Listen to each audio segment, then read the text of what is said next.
episode 4 of the Sips and Dad Tips podcast. I've called this one How to Start Being a Dad, because it's just one of those things that if you are a dad, you of course had to start somewhere. And I think if we can make this a tool or a reference point for a lot of future dads out there, or a meeting point of ideas for current dads to bounce off each other, I think that'd be great.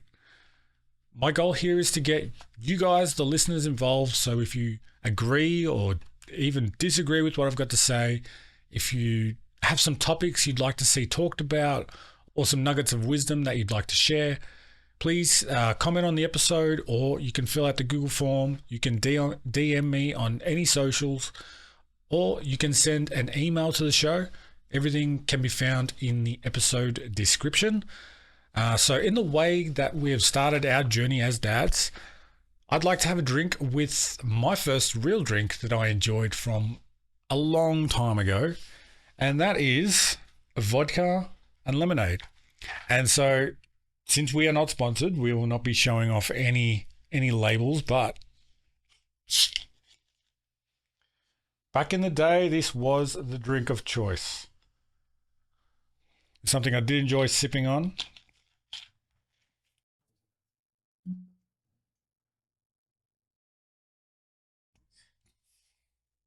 So cheers to all the dads out there. So if you guys don't know me, my name is Mingers. I started this, like I said, as hopefully to be a point where we can all come together, share some nuggets of information. We've all been there as dads for the first time, not knowing exactly what to expect, what's going on, hearing maybe a lot of horror stories from people growing up or from our friends. And so sometimes it's nice to have a place where we can talk about things, maybe talk about things that might not be necessarily talked about much out there. So episode 4, How to Start Being a Dad. Listen, I think we all start our dad journey off when our wives or significant others or whatever you call your partner is pregnant. And there's a few roles that I think we have to undertake as dads or men, or however you want to see that. So I can only speak to my experience as a dad and the way I see things in the role that I've experienced. So please don't take offense if I say something the wrong way or something you don't agree with. And I'm up for discussion. So if you would like to, like I said, contribute, you can gladly disagree with what I have to say. I think that'd be a very healthy thing to do, because I'm in no way an expert. This is just me talking from my experiences. So I think one thing was really interesting that kicked in for me pretty late on in the pregnancy of my wife, our first kid. We got married in February 2016, and our first kid was due in February 2017. So whatever math you want to do, honeymoon baby.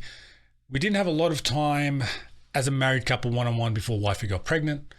And so a lot of the experience that you deal with early on is learning your now hopeless role, almost in a lot of ways, with wifey, because wifey is going through a lot of changes, a lot of hormonal changes that are out of her control, physical, mental, everything is happening, and you are pretty much the same. So in a way, the pressure is off. You don't have to do a lot of things for the baby to physically come into this world, but there is a lot of things that you have to do to help those who will have a lot to do with that, namely wifey, your partner, because she has one of the biggest jobs any person could ever face ever coming up, and you are going to have to be the rock. You are going to have to be a whole host of things, and so your role becomes less about you and more about what you can do to provide the people around you.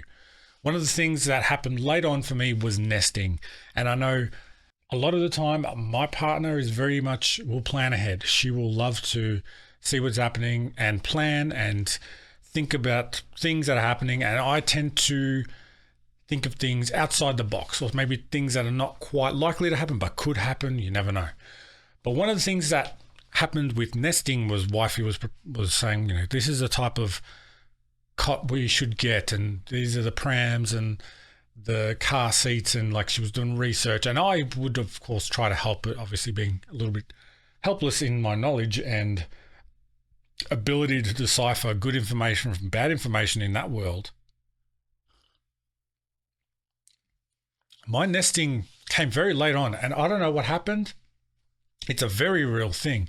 Just the last, like, maybe 2 weeks or something, I just had this wave of emotion like, shit, I need to start preparing. And I didn't know what I felt like I needed to prepare.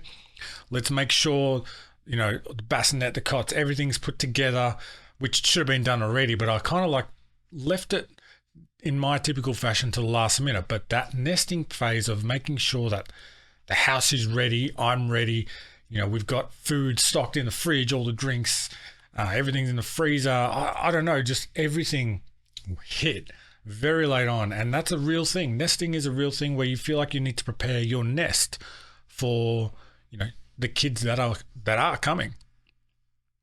But like I said, your main role, I think, as a dad, particularly before it even happens, you're very much evolving into the role that you'll need to fill the most, and that is one of support. And rightly or wrongly, this might not be the healthiest point of view, but I feel like whatever problems you have get put to the side.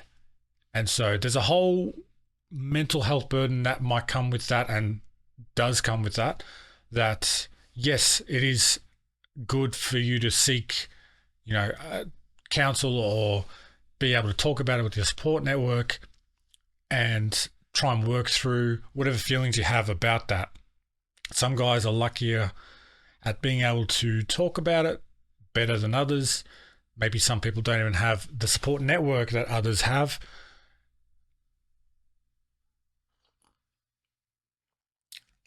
And for me, I probably had a support network, just didn't know how to tap into it very well and express myself as well. So, I mean, I'd like to do a whole episode or more on men's mental health and dad mental health and all that kind of thing, because there's a big burden that comes with the way you take on the pressure of the role, of the responsibility. And the way I took it on, rightly or wrongly, was one that my problems don't matter anymore. There is a humbling aspect to becoming a father, in that you realize a lot of the trivial things just don't seem to matter anymore. It's just a natural thing where all of a sudden this new life that you and your partner have to care about just puts everything into perspective, where a lot of the little things that might normally bother you, or your patience gets expanded a millionfold because you have to learn how to be more patient, makes you realize a lot of the things that worried you don't worry you anymore. And sometimes the bigger problems that you might face don't seem as big anymore. But I think, like I said, being the rock, being support is the main thing you can do, because a lot of the time things are out of your hands. It feels very real and very isolating that you are a spectator a lot of the time, especially early on, especially late in the pregnancy and early on after the child comes into the world. A lot of times it'll be the mother who is the prime carer for the baby, because of, if there's breastfeeding involved, a lot of the warmth, she's recovering at the same time, and she's off her feet, but she might have maternal instincts kick in where she has to take care of everything, the baby. It's very hard sometimes for wifey to remember to take care of herself. So your role, a lot of the time, you might not be directly caring for the baby, you'll be caring for your wife. And that is a big job as well, because it is very important that wifey gets all the support she can get. And like I said, everything you're dealing with doesn't matter anymore. You put it to the side. That's it. You've got this little creature that you need to care for now. And if the best way for you to do that is to take care of your wife or your partner, you take care of them. I think you get hit with a huge reality check. There's a huge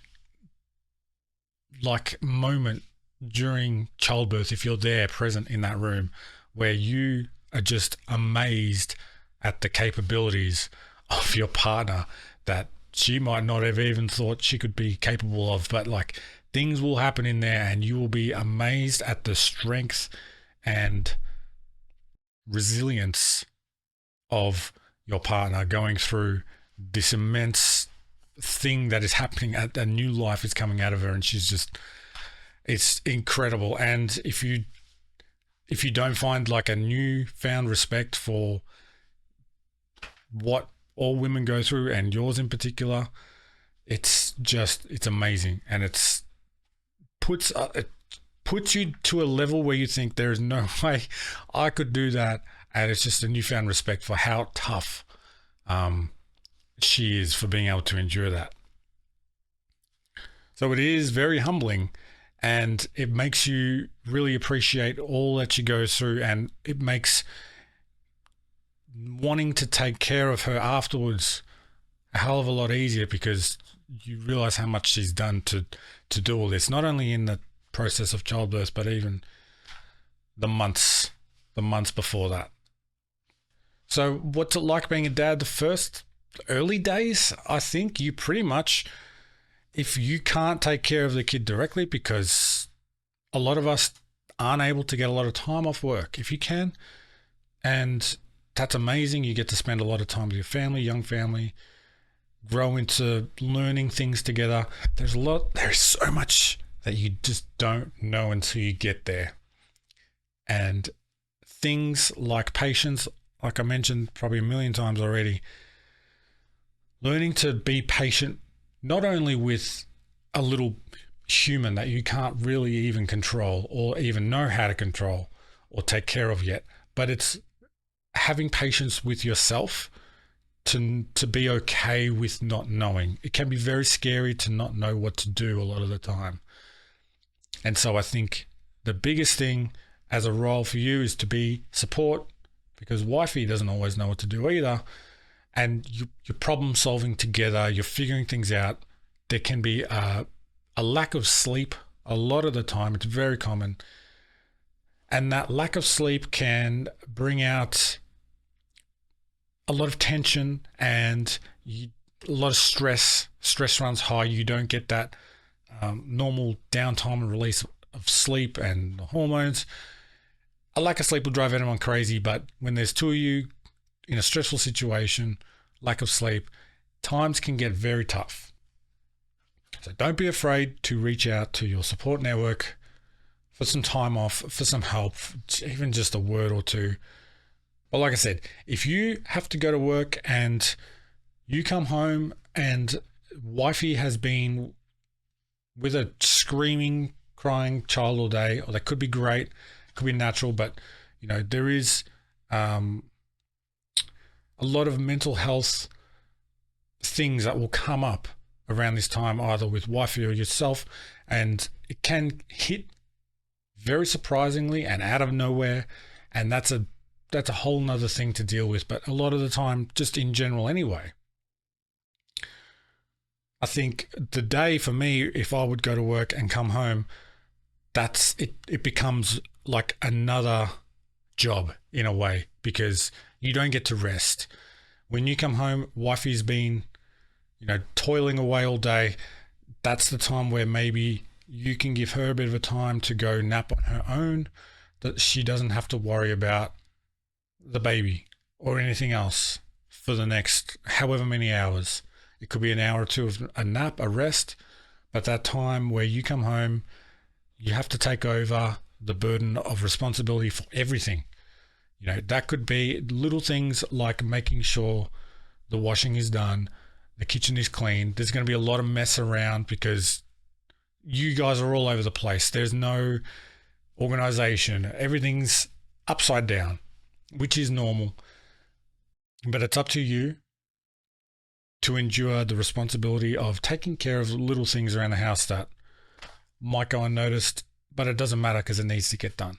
So taking care of wifey in giving her some time, the house, cleaning, cooking even, feeding baby, taking care, making sure everything's all right in the other room.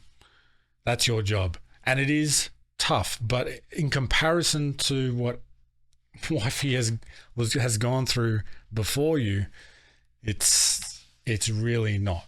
So Um, that's where putting your own tiredness, emotions, feelings to the side, at least for a while till things get more stable, is, I think, the number one thing that any dad should do in the household, is just doing whatever needs to be done and trying to lessen the burden on your partner. And so it does come at a cost. Like I said, there is a lot of stress involved, and it is important to take care of your own health. People will say, don't forget to take care of yourself. So yes, sometimes an hour alone out of quiet, it could be all you need to recharge, because if you're not rested, you're not going to be the best you can be at whatever it is. You're not going to be the best parent you can be. So even a 15-minute power nap can go a long way in just keeping you going and keeping you at the best you can be for that day. But generally, it depends on what sort of work you do, how much stress you have coming home. You need to be able to switch off and focus on your nightlife. And the nightlife now is your other job. That is your focus. It's your main. It should be your main focus. A lot of people say, still take time to go to the gym and, do whatever you need to do to keep yourself regular going and your mental health is fine. Yes, but you need to still adjust. It can't be you're back in your routine and you do your normal life as normal.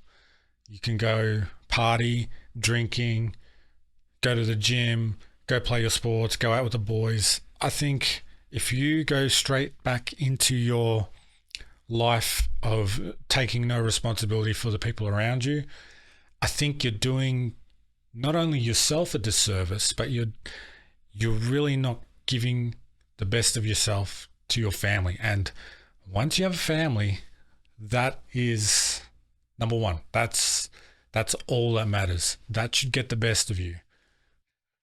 So I would say it is important to still be able to bring your normal, whatever you thought was normal beforehand, still be able to hang on to some of those things.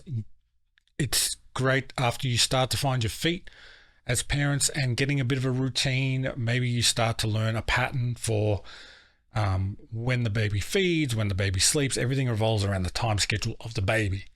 So if you guys can work out maybe a day or once a week where one of you gets a night off, or one of you gets a morning off, or one of you gets a sleep in while the other one takes care of everything. Like we used to switch days on the weekends, and we still do to an extent now. Like I'll get a sleep in on Saturday, wife will get a sleep in on Sunday, and the other one takes the morning shift, so to speak, making breakfast, making sure the kids are all right, clothed, and everything, making sure they're quiet so the other one can sleep in. But even taking responsibility and saying, all right, you go have half an hour to yourself, go for a walk outside, go get some quiet time, go to the gym, go spend some time with friends, go have a night off. Not only taking responsibility for your partner, but also you have to communicate and make sure that you guys are on the same page. You got to find common ground and make sure it's not everyone's just looking out for themselves. Look out for each other, but still be okay with taking a little bit of time here and there for yourself, because it is important. It's a big change to your life. I think nothing else is as big as a change to, or a shock to your life as when you first have a kid. And I know it's probably sounding super stressful right now, but it is an amazing time where life seems to just slow down and the outside world doesn't seem to exist as much as it used to. And like this one little thing is your focus, and there is so much involved in taking care of it until you start getting back into a normal routine and baby sleeping at the very least. it just seems like everything else in the world ceases to exist. But yeah, man, I think those early days are certainly a test of character, certainly a test of your will. And it can be a big strain on the relationship because not everything is the same anymore. You might have been together years, months beforehand, whatever it is, and you know that version of that person, and that's who you're either married to or that's who you're living with, and you know that person. But once this kid comes, everything changes. We evolve in different ways. We adapt, and we become different people in a lot of different ways, and that not necessarily not a bad thing. But it just takes some getting used to and being able to say, the days before, they're gone now. It's time to let go. And while we can hang on to elements from our lives from pre-kids, now that we have them, they are the priority. We got to take care of them. And early days as a dad, I think your role is to take care of your partner, of your wife. Obviously, try and take as much care and take over as much responsibility as you can for your kid. But a lot of the time, early days, you feel helpless because there isn't a lot you can do. I mean, we can't breastfeed unless the baby is also, unless you guys are doing the bottle stuff very early on, chances are trying to breastfeed, you will be helpless. So all you can do is make sure you're there for if there's any spills, cleanups. It could be just making sure there's enough toilet paper in the toilets, the towels are restocked, and the washing is done, and little things like that, they do go a long way. And that is, I think, Sips and Dad Tips for episode 4. So if you are still hanging around and listening at this point, first of all, thank you. Let me know what you think in the comments. Links for everything is in the description. Please let me know whatever your thoughts are. If there's any topics you want to talk about, I would love to feed off everything you guys have to say. And I will catch you guys next week.